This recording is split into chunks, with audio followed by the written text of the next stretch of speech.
Zvijezdan Misimović, Bosanac, Nijemac, Makedonac, Rus. Šta najviše od toga? Bosanac i Nijemac, mislim, najviše. U reprezentaciji od 2004. godine, je li tako? Jeste. Miska izuzetno se popularan i drag među navijačima. Jesam ti svjestan toga? Nije, meni je ipak čast igrati za svoju zemlju i uvijek dajem maksimum i mislim, to možda i narod cijeni. Normalno da mi je drago kad podržavaju navijači reprezentaciju i tako i mene. Rođen si u Njemačkoj, vidiš, ne moraš biti rođen u Bosni da te raje, bitno je da igraš za raje, tako? Nisam zaboravio odakle sam, ja sam rođen u Njemačkoj, ali ipak moje porijeklo iz Bosne, to mi čini sretnim.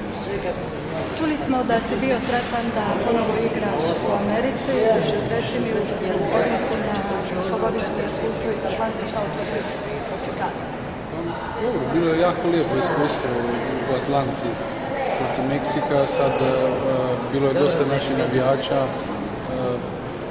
prvi put smo bili u Americi i bilo je jako puno naših navijača, nadam se da će i sada biti, možda čak i više. Nije možda, nego sigurno. I nadam se normalno boljim rezultatom nego u Atlanti.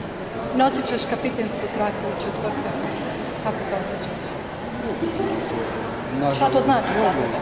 Nažalost, Emir Spahić je naš prvi kapiten, nije s nama zbog povrede i ja sam tu zamijenjen i normalno mi je čast biti kapiten Bosne i Hercegovine.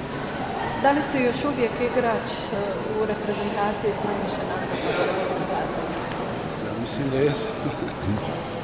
Pišu, Miska je sretno oženjen, supruga Ubavo Devojča od Makedonče, pa dva sina, kako se zovu sinovi? Luka i Niko. Koliko im je godina? Luka 7, Niko 2,5. Je li došla porodica sa našeg reprezentativca? Nije, ja sam sam. Porodica je trenutno u Moskvi, što veći sin Luka obaveza oko škole. Govoriš li makedonski? Razumijem. Govorit ću onako par riječka, ali sve razumijem. Znači, odlično se razumiješ sa suprugom. Pa najviše na njemačkom. Pa eto, kad se čuješ sa njima, pozdravi, puno pozdrava od svih nas odavde iz Chicaga i ja da, pošto si sam ovdje, onda pametno ovdje. Kao i uvijek. Želimo vam uspješan nastup u četvrtak i hvala na razgovoru. Hvala vam.